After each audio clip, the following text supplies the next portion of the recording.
자, 계속해서 점유자와 회복자의 관계를 보겠습니다. 점유 효력에서 첫 번째 점유 추정력, 세 가지 추정력을 봤죠. 점유 태양의 추정, 계속의 추정, 권리 적법의 추정. 두 번째는 이제 점유자와 회복자의 관계예요. 얘는 성은 점이고 이름은 유자씨, 점유자.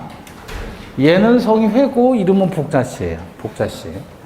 복자씨가 쥐를, 애완용 쥐를 키우다가 쥐가 집을 나간 거예요. 그래서 유자씨가 쥐를 발견하고 내가 키우던 쥐인가? 하면서 오인해가지고 자기 쥐라고 생각해서 키운 거예요. 네? 그러면 이 복자씨는 뭘 회복하는 거예요? 쥐를 회복해요? 쥐에 대한 점유를 회복한다. 그랬을 때 쥐를 그러면 내 쥐 내놔. 이 쥐 이름은 삼순이에요. 삼순이.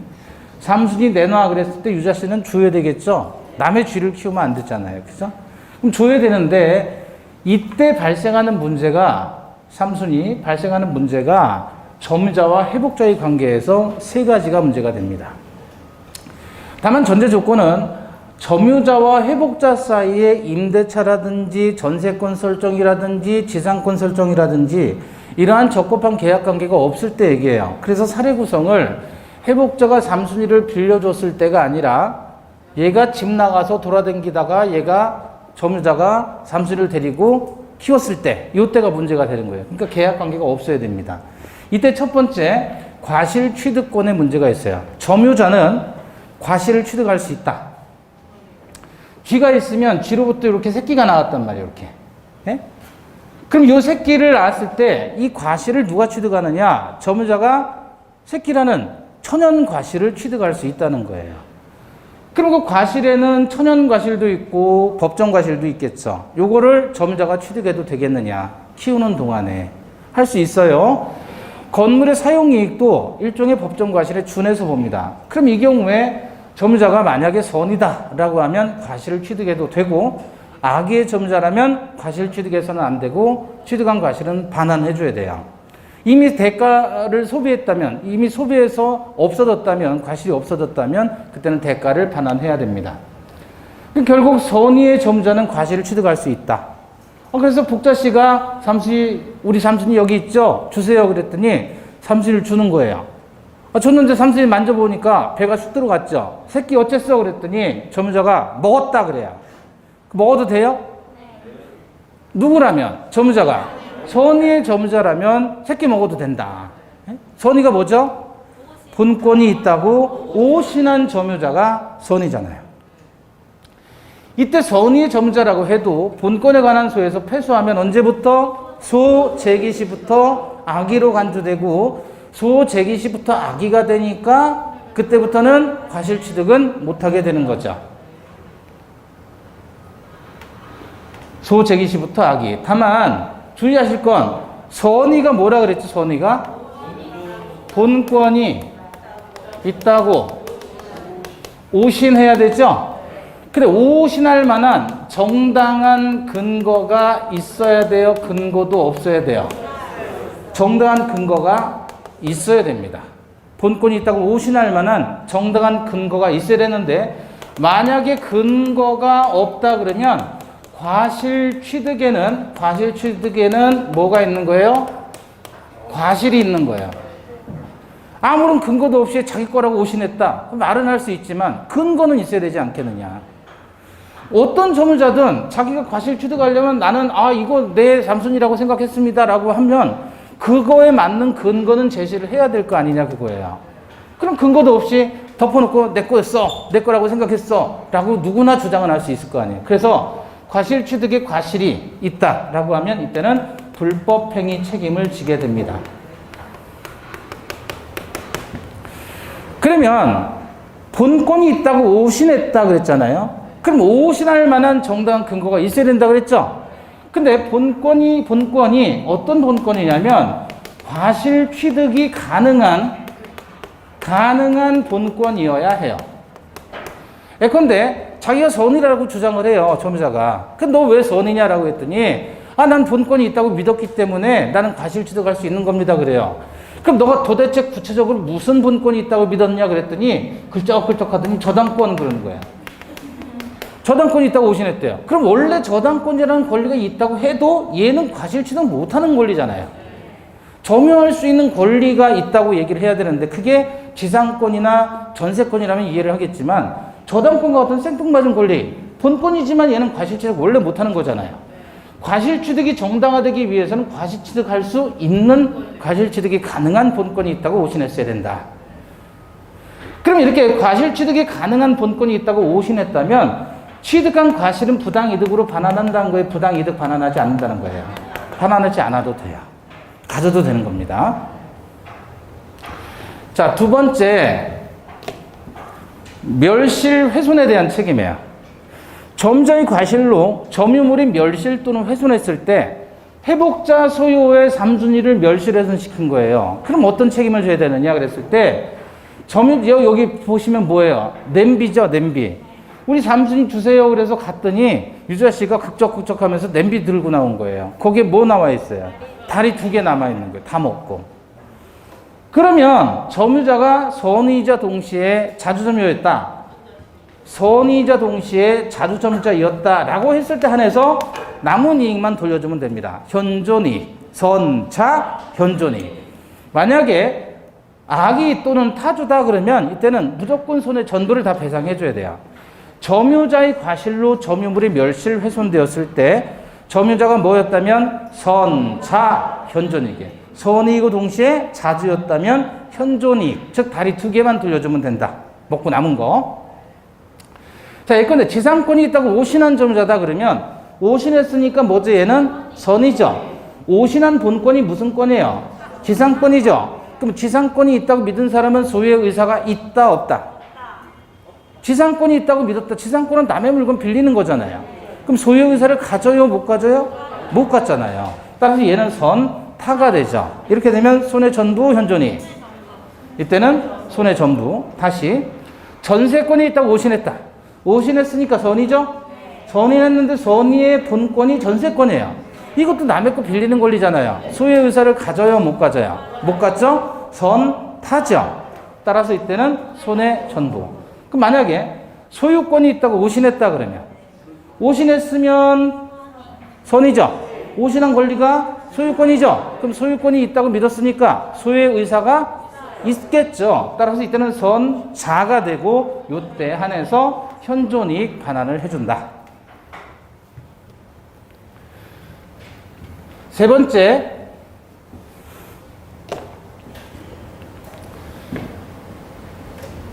비용상한 청구권입니다. 이 비용은 점유자가 회복자에 대해서 내가 잠시를 대신 키웠으니까 그 몇 달 동안 키운 그 돈을 달라. 비용 들어갔으니. 그래서 돈을 달라고 점유자가 누구에게 청구하는 거예요? 회복자에게 청구한다. 그래서 비용은 어떤 비용이 있어요? 필요비와 유익비를 청구할 수 있다. 그럼 필요비에 대해서는요. 필요비에 대해서 예컨대 삼순이 사료값 같은 게 필요비겠죠? 그럼 필요비를 상환 청구할 수 있고 유익비는 말 그대로 이건 뭐예요 이게? 돼지가 된 쥐. 돼지 같은 쥐가 됐어요.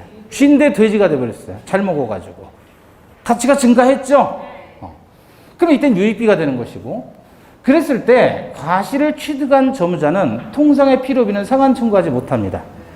다시 말하면 새끼를 잡아먹었잖아요. 점유자가. 새끼 잡아먹은 이익이 있으면 자기가 들인 사료값은 달라고 하지 못한다. 퉁치자는 거예요. 새끼하고 사료값하고 퉁친다. 그래서 과실을 취득한 점유자는 통상 필요비 상환 청구하지 못해요. 유익비에 대해서는 유익비는 말 그대로 가액의 증가가 현재 존재했을 때 유익비가 되고 지출을 했는데도 불구하고 가치의 증가가 없다면 그건 사치비라 그랬죠? 낭비.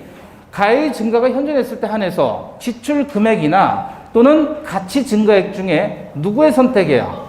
회복자의 선택에조차 상환 청구할 수 있다. 누가 누구에게? 점유자가 회복자에게. 주의하실 건 예를 들어서 삼순이가 힘들어하는 거예요. 힘들어해요. 여름날, 복날 지쳐가지고. 그래서 삼순이한테 쥐고기를 사줬어요. 쥐가 쥐고기를 잘 먹어요. 그래서 돼지같이 돼버린 거예요. 그러면 기존에 지출금액 쥐고기 10만 원 어치 사줬어요. 지출금액 10만 원, 쥐고기 10만 원. 가치 증가액은 얘가 5만 원에 거래되다가 근수가 늘어나니까 이제 20만 원에 거래가 돼요. 그럼 가치 증가액은 얼마? 15만 원. 중에 누구 선택이 좋자? 그럼 회복자는 돈을 주는 사람이에요? 받는 사람이요? 돈 줄 사람이에요. 줄 사람이 선택하는 거예요. 그럼 얘는 이 15만 원 선택해요? 10만 원 선택해요? 10만 원 선택하겠죠. 그거를 점유자가 회복자에게 달라고 청구할 수 있다. 필요비든 유익비든 어쨌든 비용 나왔다 그러면 여러분 머릿속에는 뭐가 떠올라야 돼요? 유치권 떠올라야 되는 거예요. 만약에 비용 달라고 하는데 안 줬다 그러면 유치권 주장하는 거예요. 다만 유익비는 가치의 증가가 있기 때문에 비용이 대체로 셉니다. 건물이다 그러면 건물에 유익비가 들어갔다 예컨대 엘리베이터 설치했다 그러면 금액이 꽤 올라가죠. 그래서 유익비는 부담될 수 있어요. 회복자가 바로 돈을 못 줄 수 있단 말이죠. 금액이 크다 보니까. 따라서 법원은 상당한 상환 기간을 허여할 수 있다. 그래서 회복자의 청구에 따라서 법원이 상당한 상환 기간을 허여하게 되면 그 기간 동안에는 유치권 행사가 안 되는 거예요. 그러면 필요비든 유익비든 언제 청구하느냐? 3순위 반환 시에 청구할 수 있어요. 임대차하고 섞이시면 안 됩니다. 임대차는 필요비 즉시 유익비 종료 시 재촉한 반환 시도 6월 그랬잖아요. 그건 임대차 얘기고 점유자와 회복자의 관계에서 필요비든 유익비든 3순위 반환 시에 행사할 수 있다. 비용상환 청구권. 됐죠? 자.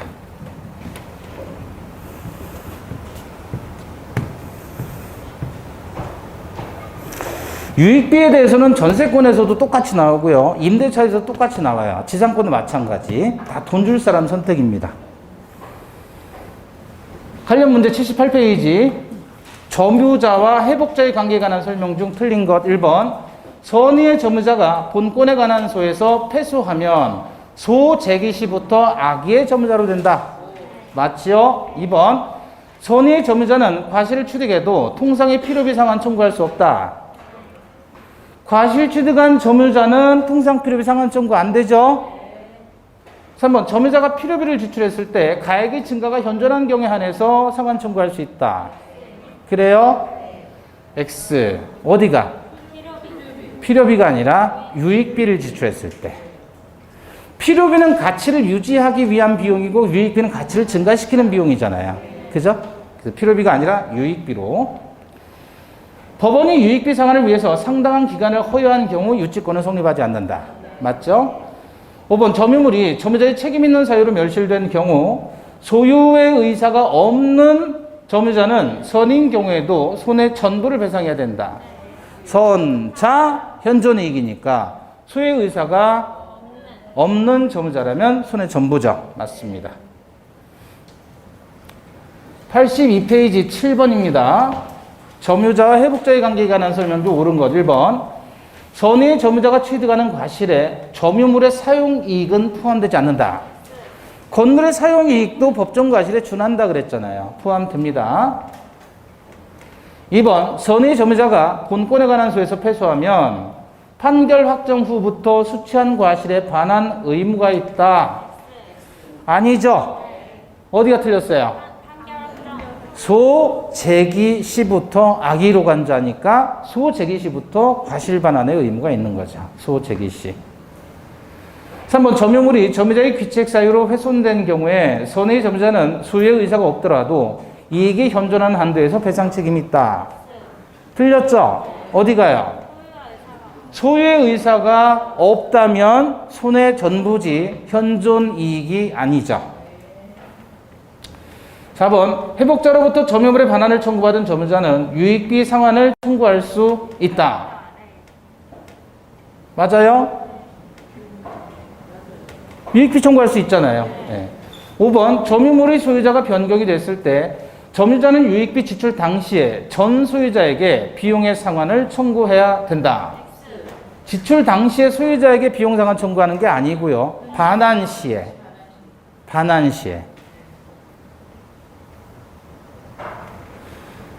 자, 82페이지 8번입니다. 갑소유 물건을 점유할 권리 없이 점유해서 비용을 지출한 현재의 점유자 을에 대해 갑이 소유권에 기해서 반환 청구를 했다. 그럼 점유자가 을이고 회복자는 갑입니다. 자, 1번. 을이 악의인 경우에도 지출한 필요비 상환을 청구할 수 있다.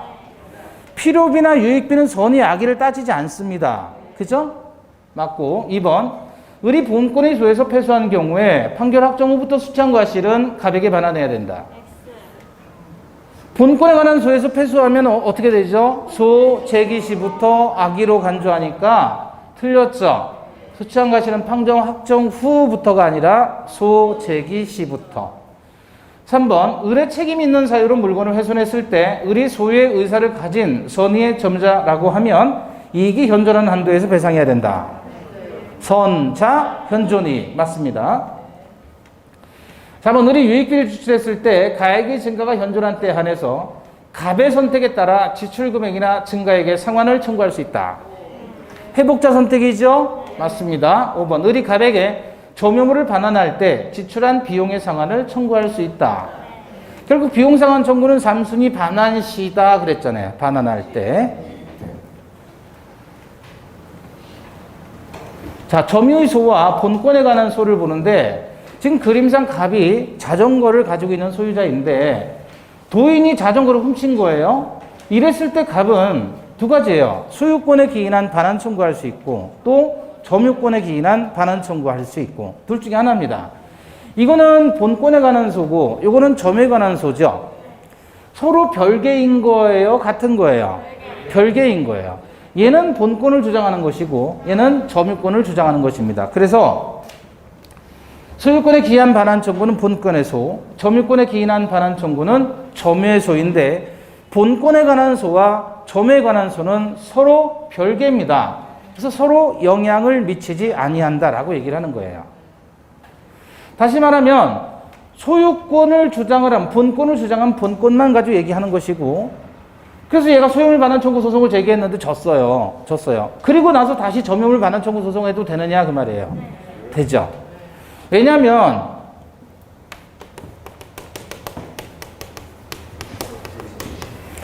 일사부재리의 원칙이라고 해서 한 번 재판, 하나의 사건은 다시 재판 심리하면 안 된다는 겁니다. 하나의 사건이 끝났으면 그거 가지고 재탕, 삼탕 우려먹으면 안 된다는 거예요. 그걸 일사부재리의 원칙이라고 해요. 남성분들은 대다수 잘 이해를 하시는데 우리 여성분들은 안 그래요. 일사부재리라는 개념이 많이 약해요. 그러니까 혼인할 때 남편이 실수한 거 가지고 평생 울고 먹잖아요. 그죠? 남자들은 그건 끝난 거예요. 이미 사과했으면 끝난 거예요. 그리고 없는 거예요. 이제 지워진 거예요. 아시겠죠? 계속 한 번 가지고 얘기하고 그거 가지고 또 얘기하고 죽을 때까지 얘기하고 그거는 일사부재리 원칙에 심히 위반된 행위다. 그죠? 그렇잖아요. 아니, 사과했으면 끝난 거지. 왜 자꾸 그거 가지고 다시 계속 얘기하단 말이에요. 그죠? 그럼 안 되는 거예요. 법은. 법에서 금지하는 거예요. 다시 말하면 얘하고 같은 것이다. 다른 것이다. 다른 것이다. 그러니까 소유물 반환 청구 소송을 제기해서 졌어요. 근데 얘가 이번엔 점유물 반환 청구 소송을 제기해서 자동화 달라고 하는 거예요. 그럼 판사 입장에서는 야, 너 지난번에 너 소유권 주장했잖아. 졌잖아. 그럼 이번 주장 못 하는 거야. 일사부재리 때문에 이거 중복 재판이야. 라고 할 수 없다는 얘기예요. 해도 되는 거예요. 요거는. 서로 영향을 미치지 아니한다. 자, 그러면 208조 2항에 보시니까 점유권에 기인한 소송에서는 본권에 관한 이유로 재판하면 된다, 안 된다? 안 된다. 점유 소송에서는 점유만 얘기해야 돼요. 본권 얘기하면 안 돼요. 얘가 점유물 반환 청구 소송을 제기했어요. 예? 그래서 원고가 점유물 반환 청구 소송을 제기했는데 이자에게 권리가 있네, 없네 그런 걸 따질 필요가 없다는 거예요. 점유를 했고 침탈을 했고 현재 얘가 점유하고 있다. 그것만 입증하면 끝나는 거예요. 그러니까 점유물 반환 청구 소송하고 소유물 반환 청구 소송은 얘가 훨씬 더 쉬운 거예요. 얘가 훨씬 더 쉬워요. 본권을 입증하지 않아도 되니까. 그러니까 점유 소송을 했을 때는 점유만 얘기해야지 본권을 이유로 승소했다, 패소했다라고 하면 안 되는 거예요. 그래서 본권 핑계 대지 말라는 겁니다. 별개예요, 별개. 완전히 별개.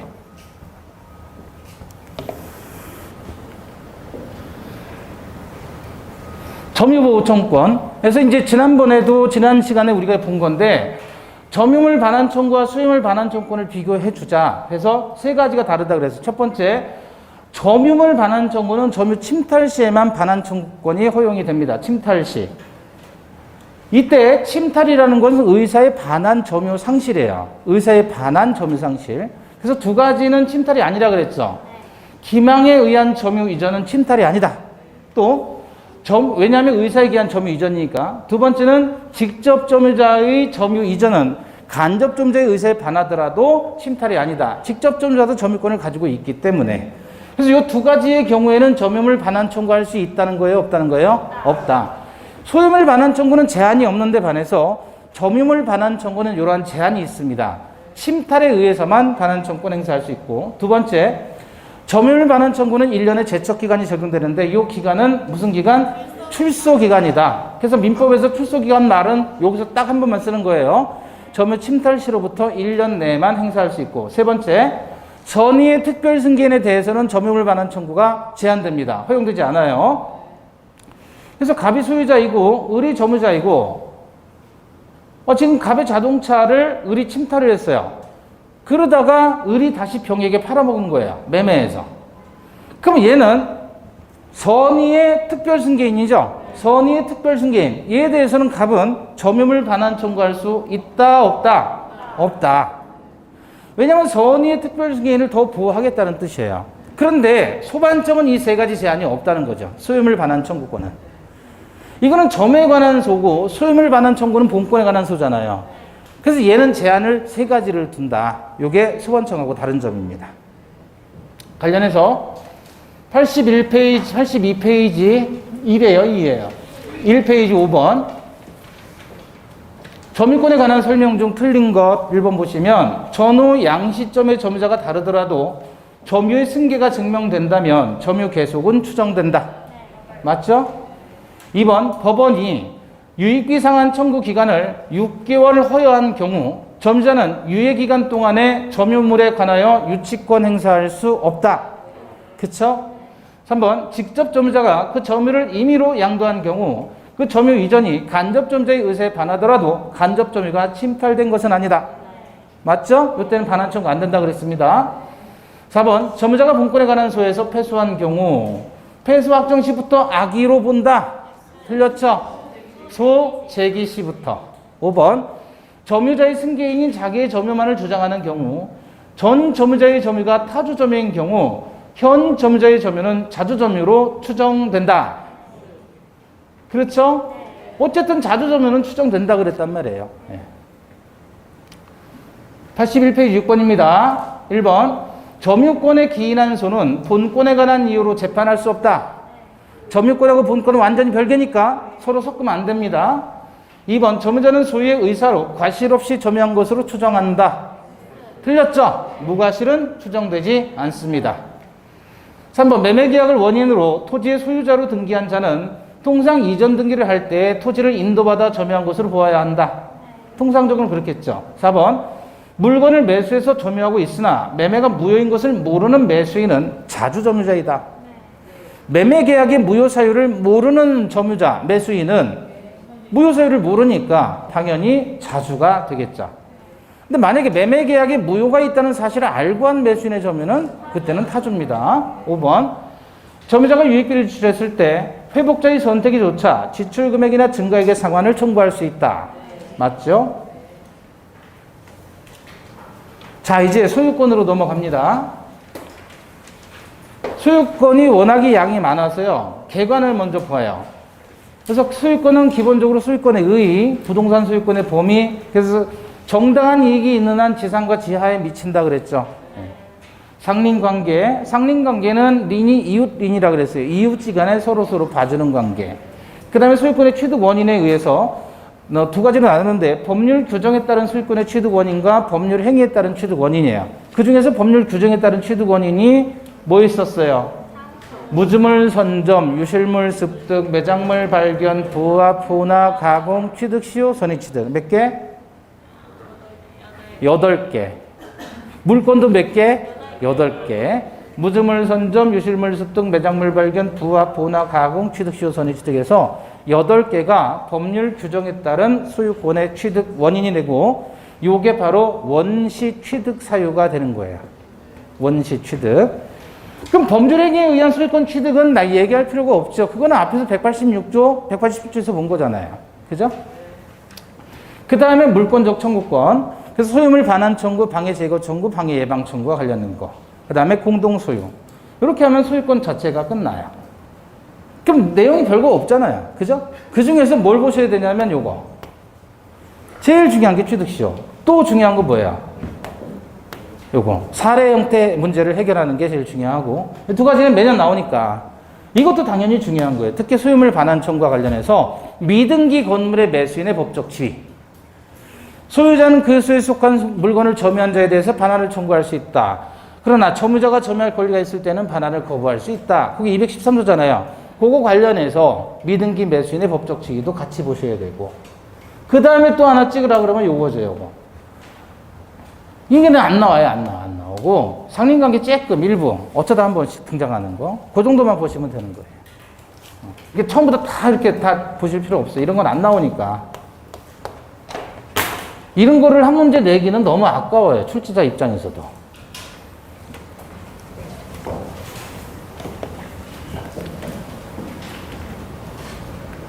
공동소유에는 공유합의 총유 세 가지 중에 우리 시험에서는 뭐를 위주로 낸다? 공유 위주로 낸다. 자, 상린관계부터 보겠습니다. 주의토지 통행권하고 통행지역권. 보시면 상린관계와 지역권의 비교 문제로 연결될 수 있어요. 자, 지금 이게 공로가 되고 공로에 출입하려는 토지가 갑의토지도 있고 의뢰토지도 있고 병토지도 있는데 갑의토지가 지금 막혀 있더란 말이죠. 공로에 출입이 안 돼요. 그러면 이 갑의토지가 이웃 토지 소유자에게 통행권을 주장할 수 있다. 그게 상린관계를 통해서 통행권 주장해도 되는 것이고 아니면 계약을 통해서 통행지역권을 취득해도 되는 것이다. 그거죠. 그래서 주의토지 통행권이라고 있는데 인접한 토지 소유자에 대해서 통행을 요구하는 권리입니다. 일단은 원칙적으로 유상통행이 원칙이에요. 그러니까 남의 토지를 통행한다라고 했을 때 원래대로라면 통행권 자체가 없는데 어쩔 수 없이 맹지가 되었다라고 하면 대가를 주면서 통행하는 게 맞지 않느냐 그거예요. 유상통행이 원칙입니다. 다만 예외적으로 무상통행을 인정해 주죠. 자, 그런데 유상통행은 아무 때나 되는 게 아니고 도대체가 통로가 없어요. 그리고 공로에 출입이 불가능해요. 그 토지를 통행하지 않으면 공로의 출입 자체가 안 돼요. 또는 그 토지를 통행하지 않게 되면 너무나 많은 비용이 들어가더라. 다른 데를 통해서 통행을 하려고 하면 비용이 너무 많이 들어가요. 그럼 그 비용을 차라리 얘한테 주고 통행권을 행사하자. 그래서 공로에 출입할 수 없거나 과다한 비용이 소요되었을 때 유상으로 통행권을 행사할 수 있다는 겁니다.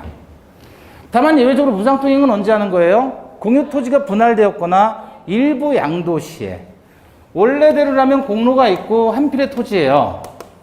공유 토지인데 이렇게 분할돼서 얘가 여기를 갖고 얘가 여기를 갖는다면 얘는 맹지를 갖는 거잖아요. 그러니까 공유 토지를 분할했을 때는 얘가 좋은 땅 가졌으니 AS 차원에서 무상으로 통행을 해줘라.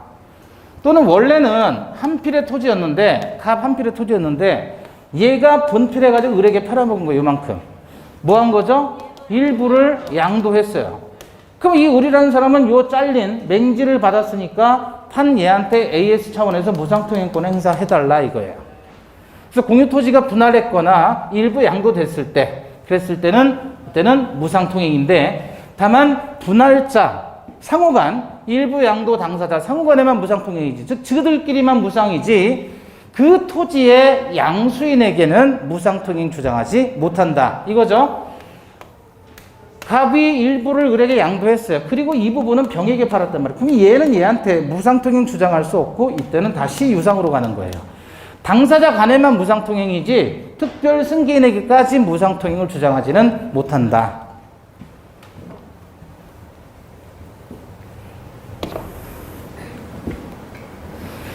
자, 첫 번째 토지가 분필되어서 양도됐을 때 동시 양도된 경우에도 인정되겠느냐? 이때는 안 된다 그랬죠?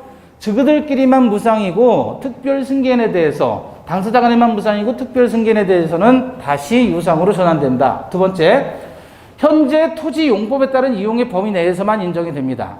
그래서 장차 이용 상황을 대비해서 통행권을 행사하지는 못한다. 현재 필요한 범위 내에서만. 현재 필요한 범위 내에서만. 그 다음에 요거요. 또한 건축법상 허용되는 통행로의 폭과 범위를 인정하는 것은 허용되지 않습니다. 그러니까 우리가 통행권을 행사할 때 통행로를 확보하는 것은 도로를 의미하는 것이 아니라 그랬죠? 건축 허가를 받기 위해서 건축 허가 받으려면 도로가 있어야 된단 말이에요. 이런 걸 얘기하는 게 아니란 말이죠. 그래서 이 통행권 행사하는 이 길은 골목길 정도로 생각하시면 돼요. 통행권 행사하는 건 도로가 아닙니다. 골목길. 도로법상 도로나 건축법상 도로가 아니다. 3번 후에 토지에 접하는 공로가 새로이 개설됐어요. 나중에 여기가 공로가 없었는데 나중에 여기에 공로가 개설이 된 거예요. 이렇게. 그럼 얘는 굳이 여기 통행권을 행사할 필요는 없잖아요. 바로 이렇게 연결이 되니까. 이런 경우에 이미 있었던 통행권은 어떻게 된다? 소멸한다. 4번 당초 적법하게 담장이 설치되더라도 통행에 방해가 된다면 철거가 가능하고요. 5번 통행권자의 허락을 얻어 사실상 이미 통행하는 경우 이제 와서 보상을 요구할 수 없다. 그래서 이거 뭐라 그랬죠? 배가 걸려 파닥파닥. 그죠? 네. 배가 걸려 파닥파닥. 자, 85페이지 3번입니다. 통행권에 관한 설명으로 옳은 것. 85페이지 3번. 1번 통행권자가 통행지 소유자에게 손해배상의 지급을 게을리하면 통행권이 소멸한다. 보상을 해주라 그랬죠. 근데 보상 안 해준다고 통행권이 소멸한다는 건 말이 안 되잖아요. 그건 채무 불이행이 불과하니까 이 말이 안 되는 거고 소멸하지 않습니다. 2번 통행권의 범위는 현재의 토지 용법은 물론 장래의 이용 상황도 미리 대비해서 정해야 된다. 이렇게 하면 안 되죠. 적극적인 권리 행사가 아니라 소극적인 인용 의무예요. 다시 말하면 개인의 소유권을 가급적 적게 제한해야 되는 방법으로 가야 되지 장래의 이용 상황까지 대비할 수는 없다. 3번 통행권자가 통행지를 배타적으로 점유하는 경우 통행지 소유자는 통행지 인도를 청구할 수 있다. 그렇죠? 통행권을 행사한다는 건 통행만 하라는 거지 배타적으로 점유하라는 개념이 아니죠. 4번 통행권이 인정되는 경우 통행지 소유자는 원칙적으로 통로 개설 등의 적극적인 자기 의무를 부담한다. 뭐 그렇게까지 해줘요. 땅 내주는 것도 억울한데. 그죠? 적극적인 자기 의무를 부담하는 게 아니라 소극적인 인용 의무입니다. 5번 동일인 소유 토지 일부가 양도되어 공로에 통하지 못하는 토지가 생긴 경우 포위된 토지를 위한 통행권은 일부 양도 전의 양도인 소유의 종전 토지뿐만 아니라 다른 사람 소유의 토지에 대해서도 인정된다. 들렸죠? 다른 사람 토지는 인정되지 않습니다. 그리고 공유 토지가 분할되면요. 반드시 분할 전 토지만 통행하는 거예요. 아무데나 막 통행하는 게 아니고 분할되었을 때는 분할 전 토지만.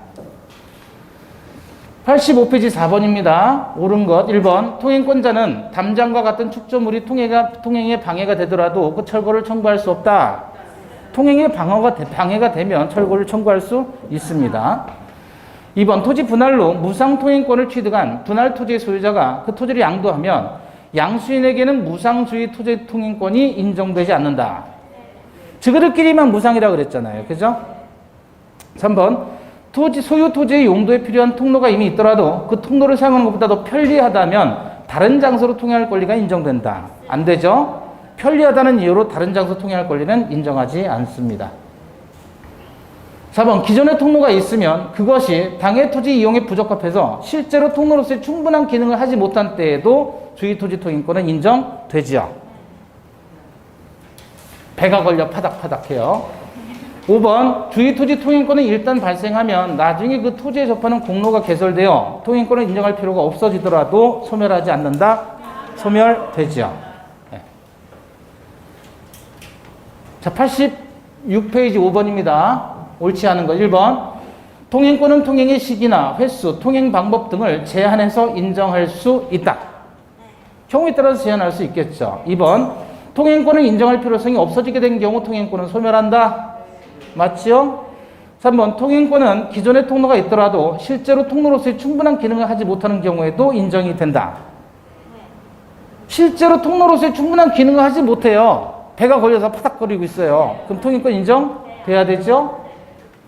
4번 토지에 관한 개발 행위 허가를 받은 명의신탁자에게도 주의 토지 통행권이 인정된다. 명의신탁자에게 통행권 인정 안 되죠. 왜냐하면 명의 신탁자는 대내적인 소유자일 뿐 대외적으로는 누가 소유자? 수탁자가 소유자예요. 수탁자. 5번 통행권자가 단지 통로로서 통행지를 통행함에 그치고 통행지 소유자의 점유를 배제할 정도의 배타적인 점유를 하지 않고 있다면 임료 상당히 전부가 통행지 소유자의 손해이게 된다고 볼 수는 없다. 그렇겠죠? 배타적인 점유가 아니니까. 자, 상린관계보다 관습의 규정이 우선되는 경우입니다. 민법의 규정보다 관습이 있으면 관습이 우선하는 상린관계의 내용. 다시 민법의 상린관계 규정이 있는데 그 규정보다 관습이 있으면 그 규정 배제하고 관습이 우선한다 그 얘기예요.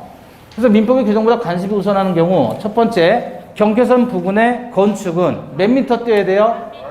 반 미터 앞에다 두고 이거 경계선 부근의 건축은 몇 미터? 반 미터. 건축은 반 미터 이렇게 건축은 반 미터.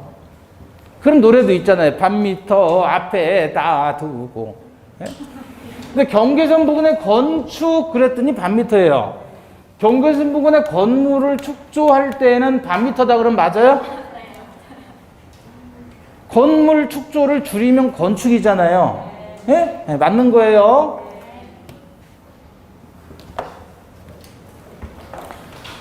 두 번째, 경계표 담의 설치 및 측량 비용이에요. 경계표나 담. 자, 여기 이렇게 한 필지에 토지가 있는데 요만큼은 갑이 소유고 요만큼은 을이 소유예요. 그러면 측량 비용을 낼 때는 어떻게 내야 되겠어요? 갑이 많이 내고 을이 적게 내야 되겠죠? 갑의 땅이 크니까. 그래서 이건 면적에 비례하는 거예요. 근데 설치 비용은 어떻게 할까요? 요만큼 쌓는 거잖아요. 그 범위는 같잖아요. 둘이 같이 쓰는 것이니까. 요거는 절반씩 합니다. 절반씩. 그래서 설치는 리을, 절반 리을. 측량은 기역, 면적은 기역. 그래서 측량은 면적에 비례하고 설치는 절반씩이다. 바꿔치면 틀리는 거예요. 예.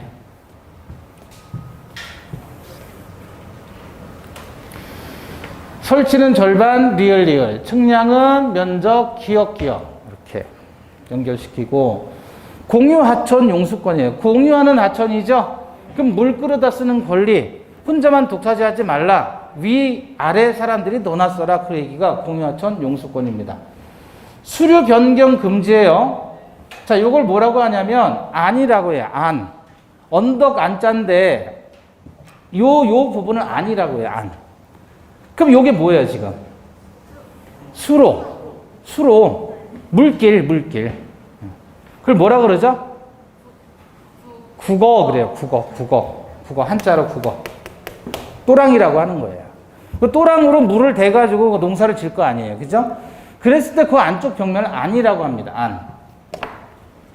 이때 대안의 소유자가 중간에 나눠가지고 여기는 갑이 소유고 여기는 을이 소유란 말이에요. 그럼 갑의 입장에선 상대측 대안의 소유자가 다르죠. 그러면 임의로 수로의 폭이나 수류를 변경해서는 안 되죠. 다만 수로의 폭과 수류는 변경 금지하는데요. 이번에는 이 안이 양 안의 소유자가 같아요. 이때는 수로의 폭과 수류를 변경해도 된다. 원칙적으로는 수로의 폭과 수류를 변경하는 건 안 되지만 대안의 소유자가 다를 때에는 양 안의 소유자가 같다면 수로의 폭과 수류를 변경해도 되지만 다만 하류지에서는 자연의 수로와 일치해야 되는 겁니다. 하류지에서는 뭐와 일치해야 된다고요? 자연의 수로와 일치해야 된다. 저수, 배수, 인수를 위한 공작물에 대한 공사 청구권, 이거 공작물 소유자가 부담해라. 저수는 물 담아두는 거, 배수는 물 빼는 거, 인수는 물 끌어 쓰는 거. 손해입은 자는 공작물 소유자에게 공작물의 보수, 방해 예방 등을 청구할 수 있다. 공작물 소유자가 다 배상해라. 소통공사권입니다. 소통공사권. 흐르는 물이 폐색이 됐어요. 이렇게 흐르는 물이 폐색됐어요. 고지 소유자가 있고 저지대의 소유자가 있을 때 흐르는 물이 폐색이 됐다 그러면 폐색됐다라는 말은 뭔 뜻이에요? 막혔다는 얘기죠.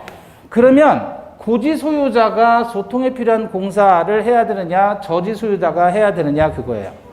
이때는 고지 소유자가 소통에 필요한 공사를 어떻게 해요? 자비로 해야 된다. 고지 소유자가. 흐르는 물은 유수에 대해서 저지 소유자는 승수 의무가 있어요. 흐르는 물에 대해서는 물을 받아야 됩니다. 물을 임의로 막아서는 안 돼요. 근데 자연스럽게 폐색이 되게 되면 고지 소유자가 자비로 소통에 필요한 공사를 한다. 다만 이 내용들과 다른 관습이 있다면 그 관습에 따른다, 그 얘기입니다. 그래서 이게 민법의 규정보다 관습이 우선하는 경우 몇 가지예요?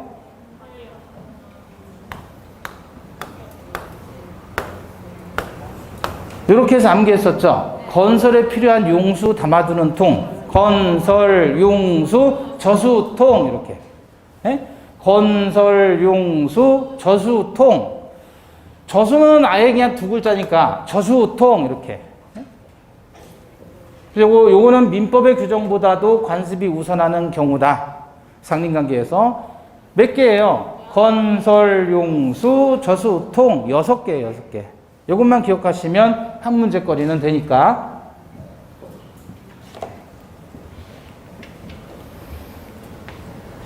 자, 기타 잡스러운 상린관계입니다. 우물, 용수, 하수, 오물 등을 설치할 지하 시설을 할 때는 경계로부터 몇 미터? 2미터. 지하 시설은 2미터. 지하 시설은 2미터. 해놨네요. 예. 지하 시설을 할 때는 경계로부터 몇 미터 파라고요? 2미터. 면을 차단하는 시설이에요. 주택의 내부를 관망할 수 있는 창이나 마루 등을 설치할 때에는 그 면을 차단시키는 시설을 해야 됩니다. 주택의 내부를 바라볼 수 있는 창이나 마루 등을 설치할 때 면을 차단시키는 시설을 해야 돼요. 경계로부터 몇 미터? 이것도 2미터. 차이면 시설 의무 몇 미터? 2미터. 차이면 시설 의무 2미터. 이것도 차이면에서 2하고 2미터 2하고. 수지 목근의 제거입니다. 수지, 나무 가지, 목근은 나무 뿌리. 둘 다 나무 숫자, 나무 목자예요. 나무 가지가 경계를 넘으면 어떻게 하죠? 청구 후 임의 제거. 뿌리가 넘으면 그냥 잘라버립니다. 가지는 청구 후 임의 제거, 목근, 뿌리는 그냥 임의 제거예요. 일단은 나뭇가지가 넘어오면 잘라달라고 청구를 하고 안 하면 자기가 제거하면 되는데 뿌리가 넘어오면 가차없이 잘라버리는 거예요. 뿌리부터 확 잘라버려요, 그냥. 인지 사용 청구예요. 인접 토지에 대해서 사용을 청구하는 게 인지 사용 청구인데 소유자의 허락이 있어야만 인접 토지 사용 청구할 수 있습니다. 만약에 허락이 없단 말이에요. 그러면 허락하지 않으면 뭘로? 재판으로 가름할 수 있어요. 판결로. 그러나 주거에 대해서 허락이 없으면 재판으로 가름할 수도 없습니다. 주거 들어가면 죽어요. 주거 들어가면 죽어요. 그래서 허락이 없으면 재판으로 가름할 수 없다. 자, 문제 보겠습니다. 84페이지 2번. 경계에 관한 민법상 규정들 중 틀린 것. 1번. 인접지의 소유자들은 공동의 비용으로 경계표나 담을 설치할 수 있는데 이때 소유되는 측량 비용 등을 포함한 모든 비용은 쌍당 절반씩 부담한다. 측량은 면적에 비례. 설치는 절반. 그죠? 틀렸죠? 모든 비용 절반 아니고. 2번. 인지 소유자가 자기의 비용으로 담을 설치했을 때 그 높이는 통상보다 높게 할 수 있다. 가능하죠? 3번. 토지 소유자는 과다한 비용이나 노력을 요하지 아니하고는 토지 이용에 필요한 물을 얻기 곤란한 때에 이웃 토지 소유자에게 보상하고 여수, 남을 여자야 남은 물의 급여를 청구할 수 있다. 이게 여수 급여 청구권이라고 하는 겁니다. 중요하진 않아요. 4번. 갑이 건너를 건축하기 위해서 을 소유 대지 사용이 필수적인 경우에 필요한 범위 내에서 대지의 사용을 청구할 수 있다. 이걸 인지 사용 청구권이라고 하는 겁니다. 허락을 받지 못하면 재판으로 가름할 수 있다 그랬죠. 다만 주거는 재판으로 가름이 안 됩니다. 5번. 갑이 을 소유 대지와 경계로부터 반 미터의 거리를 두지 않고 건너를 완성해버렸어요. 그러면 건물 착공일로부터 1년이 경과되었거나 또는 완성이 됐다면 이때는 철거를 청구하지 못합니다. 이때는 손해배상만을 청구할 수 있죠. 자, 소유권의 취득 원인으로서 무주물 선정, 유실물 습득, 매장물 발견, 첨부제도, 요거는 뭐라 그래요? 부합, 혼화, 가공. 그죠? 그 다음에 취득시효, 시효취득 있는데 그 중에서 무주물, 선점, 유실물, 습득, 매장물 발견 볼 거 없다 그랬죠? 첨부만 보는데 첨부에서도 혼화, 가공보다는 부합만 보시면 돼요. 다만 부합이 되었다 그러면 어떤 경우가 부합된 거예요? 훼손하지 않으면 분리할 수 없거나 또는 분리에 과다한 비용이 소요되는 경우를 부합됐다라고 하지요. 그럼 크게 구조는 이렇게 돼요. 갑 소유의 물건과 을 소유의 물건이 같이 붙어버린 거예요. 그걸 부합됐다라고 표현해요.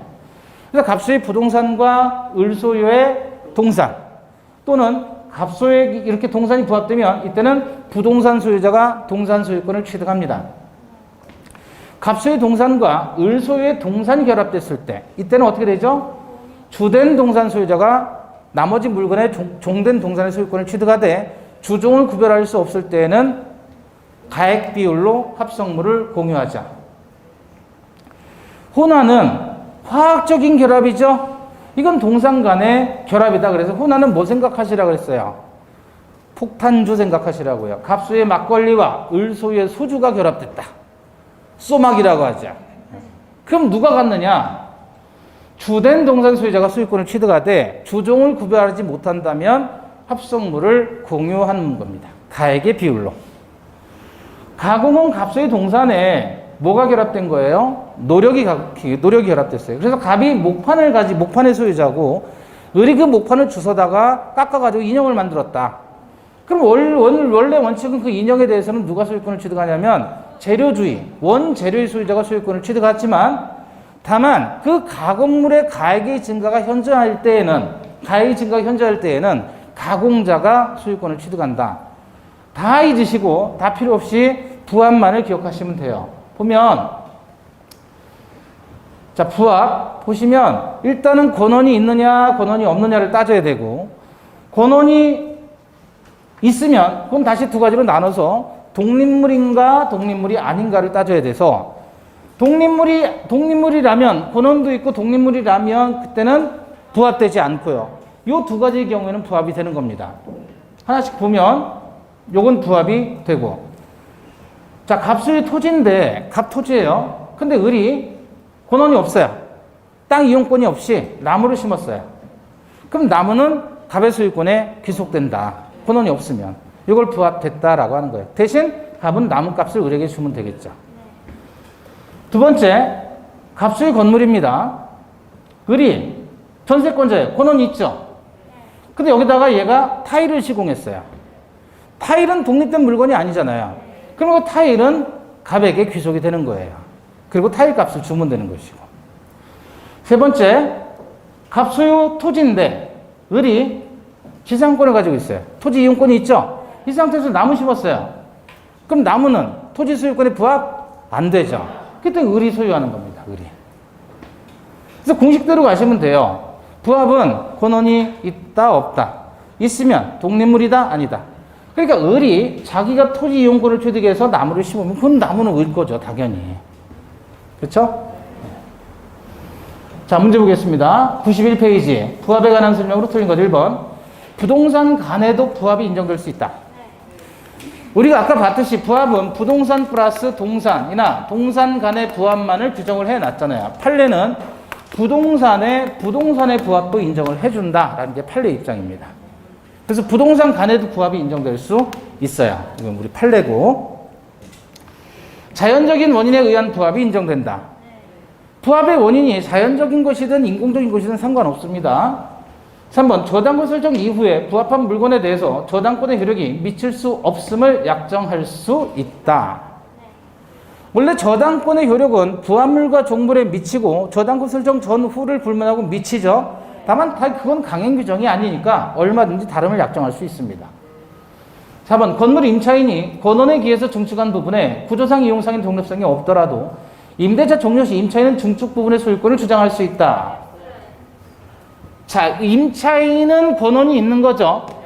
권원이 있는 임차인이 증축했는데 그 부분이 독립성이 없대요. 그럼 얘는 독립물인 거예요? 아닌 거예요?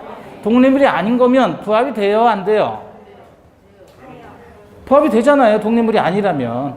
독립물이라면 그건 을의 소유가 되는 거지만 이건 독립성이 없다 그랬으니까 따라서 부합이 일어나는 겁니다. 임차인은 증축 부분의 소유권을 주장할 수 없다가 되죠.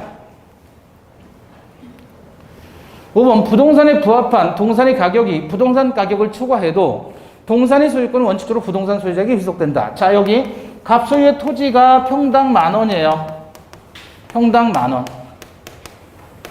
근데 여기에 5억짜리 소나무를 심었어요. 을이. 권한 없이. 그러면 이 동산 나무는 부동산 토지 소유자에게 귀속이 돼야 되겠죠. 그러면 얘가 갑이 그 나무의 소유권을 취득하고 5억 원을 얘한테 줘야 되겠죠.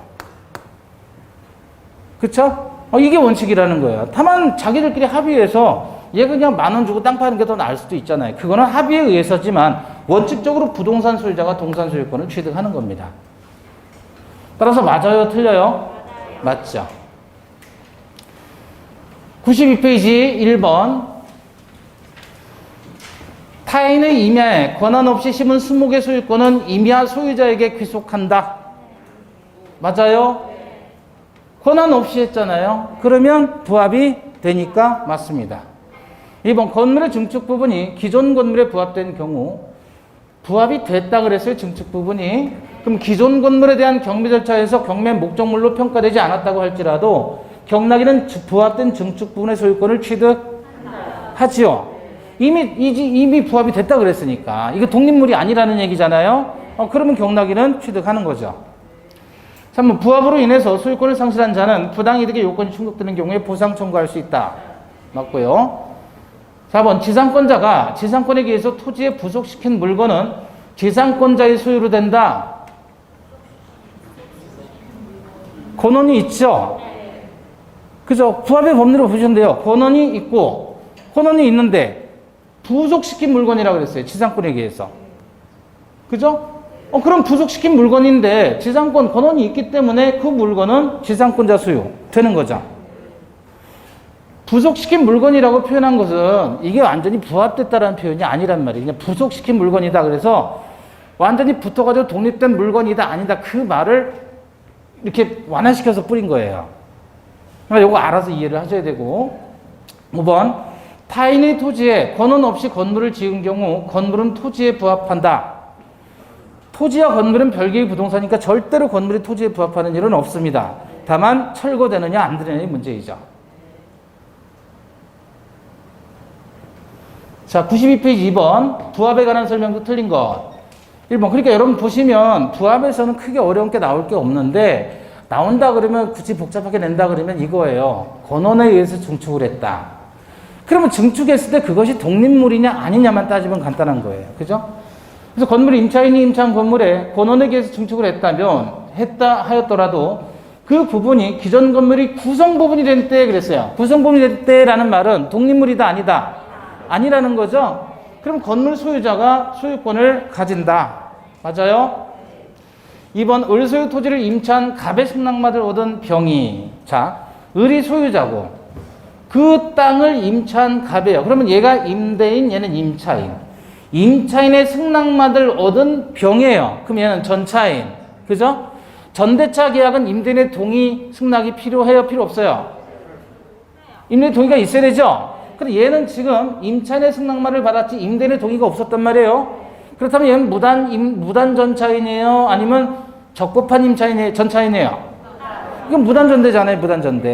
무단전대라면 갑에 대해서는 불법 점유가 되는 거예요. 그죠? 따라서 을 소유 토지에 수목을 식재했다면 권한이 있는 거 없는 거? 불법 점유니까. 임대인 동의가 없었으니까. 무단전대니까 불법 점유고. 따라서 권한이 없는 거니까 병은 을에게 수목의 소유권을 주장할 수 없다. 즉 부합되는 겁니다. 권한이 없으니까. 3번 매도인에게 소유권이 유보된 자재를 매수인이 제3자 소유 건물 건축 공사에 사용한 경우 그 자재는 건물에 부합된다. 자, 요게 현대 엘리베이터 사건이에요. 갑이 이제 현대 엘리베이터예요. 을이 건축업자예요. 병이 건축주예요. 얘가 얘한테 돈을 주고요. 건물을 짓기로 한 거예요. 도급계약했죠. 얘는 그러면 뭐예요? 병은 도급인, 얘는 수급인. 그래서 둘이 건설공사 계약을 했어요. 그래서 얘가 돈을 받고 이제 건물을 지어주면 되는 거예요. 그런데 건물을 지면서 건물에 엘리베이터가 필요하잖아요. 그래서 엘리베이터를 여기서 사온 거예요. 문제는 이걸 어떻게 했냐면 소유권을 유보해 놓은 채 매매를 한 거라는 거예요. 이해되셨어요? 그래서 소유권 유보부 매매라는 뭐냐면 이 엘리베이터가 비싸니까 얘가 한 번에 목돈을 다 줄 수는 없고 매달 10달로 10개월을 할부로 해가지고 돈을 납부하겠다 그래서 엘리베이터 갖다가 여기다 붙여버린 거예요. 공사를 했어요. 돈은 다 받았어요. 근데 이놈이 여기다가 엘리베이터 값을 안 주는 거예요. 그러니까 와가지고 뜯어가겠다라고 주장하는 거예요. 뜯으면 돼요, 안 돼요? 이미 부합이 돼버렸으니까 뜯을 수 없는 거예요. 그러면 이때 손해배상을 청구한다, 얘한테. 되겠어요? 아니, 얘는 이미 건축비 다 줬잖아요. 그럼 얘한테 달라고 그러지 얘한테 주장할 수는 없는 거 아니에요. 따라서 유치권 주장도 할 수 없다는 겁니다. 뜯어가지도 못한다는 거예요. 그래서 매도인에게 소유권이 유보된 엘리베이터를 매수인이 제3자 소유 건물의 건축공사에 사용하게 됐다면 그 자재는 건물에 부합돼버리는 거예요. 이미 취득했다, 도급인이. 4번, 타인이 토지 위에 권한 없이 경작한 농작물은 토지에 부합하나요? 아니요. 이때는 농작물은 저 부합의 법리가 적용되지 않지요. 따라서 토지에 부합하지 않습니다. 따라서 무단 경작자가 농작물의 소유권을 취득하죠. 5번, 갑이 권한 없이 을소유 토지에 식재한 수목이, 이건 수목이에요. 농작물이 아니라 토지에 부합되면 을이 그 소유권을 취득한다. 맞죠? 자, 이제 마지막 문제죠. 93페이지에 3번이면 부합 다 했나요? 1번, 정당 권한 없이 타인의 토지에 경작한 농작물은 경작자의 소유다. 아, 기억이네, 기억. 맞아요? 무단 경작자 소유 맞네요. 니은, 부동산에 부합되는 물건은 동산에 안 한다? 아니죠. 부동산끼리의 부합도 허용된다는 게 판례. 3번, 건물 임차인이 건물 소유자 승낙을 얻어 증축한 부분이 경제적으로 독립성을 가지더라도 그 부분의 소유권은 건물 소유자의 소유권에 속한다고 봐야 된다. 증축한 부분이 경제적으로 독립성을 가졌다 그랬어요. 그러면 소유권에 속하지 않아야 되겠죠. 독립소유가 인정돼야 되겠죠. 리을, 매수인이 제3자의 도급계약에 따라 매도인에게 소유권이 유보된 자재를 제3자 건물에 부합한 경우에 매도인은 선임무과실이 제3자에게 보상을 청구할 수 없다 그랬죠. 엘리베이터 사건. 자, 그래서 오늘은 여기까지 보도록 하겠습니다. 네. 취득시효부터 다음 주에 취득시효부터 어디까지 가야 되냐면 다음 주는 방학이죠. 다음 주 방학이에요. 예.